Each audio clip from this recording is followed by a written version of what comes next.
saya Nurul Afrina Syazwina binti Mama Asri, nama matrik 286089.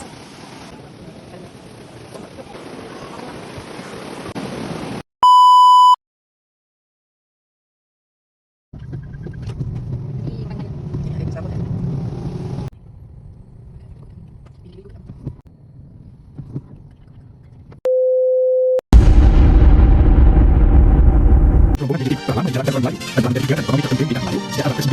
Umumnya, mereka menggunakan cara lambang dan bulan untuk merupakan JDT. Pada tahun ke-19, perangai usaha umum lebih berjaya dalam industri rombongan JDT.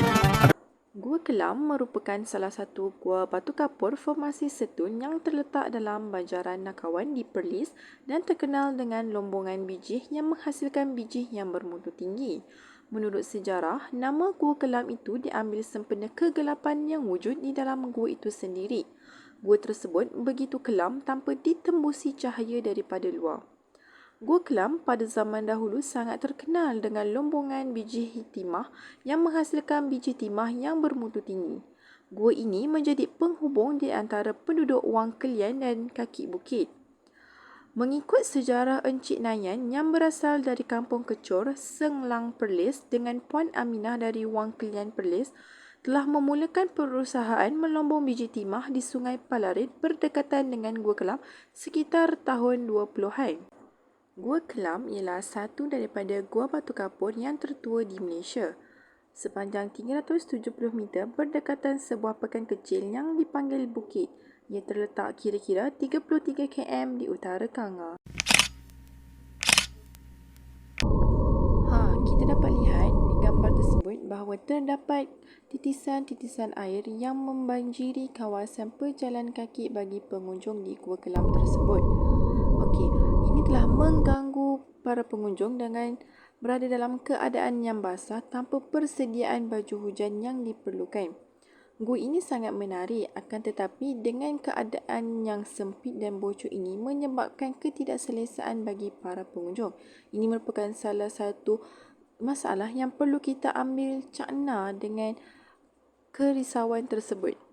Isu ataupun masalah kedua adalah masalah kekurangan informatif. Semasa keberadaan saya di Gua Kelam Perlis ini, hanya terdapat 2 sahaja papan tanda informatif yang berkaitan dengan Gua Kelam ini.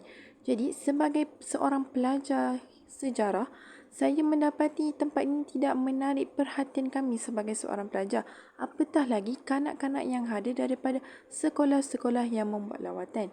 Jadi, ini akan mengurangkan kehadiran para pengunjung ke Gua Kelam Perlis. Isu ataupun masalah terakhir adalah isu pencahayaan yang menghadkan penglihatan pengunjung. Semasa keberadaan saya di Gua Kelam Perlis ini, saya dapati bahawa pengunjung itu sendiri terpaksa menghidupkan lampu pada telefon mereka sendiri. Dan ini amat menyukarkan mereka apabila mereka terpaksa menggunakan lampu daripada telefon yang terhad untuk memberi pencahayaan kepada sekitar mereka. Jadi pada saya, tidak eloklah pihak pengurusan Gua Kelam ini menggunakan lampu yang mempunyai pelbagai warna. Saya tahu ia merupakan satu tarikan, akan tetapi ini juga memberikan keburukan kepada pengunjung kerana tidak dapat melihat dengan jelas.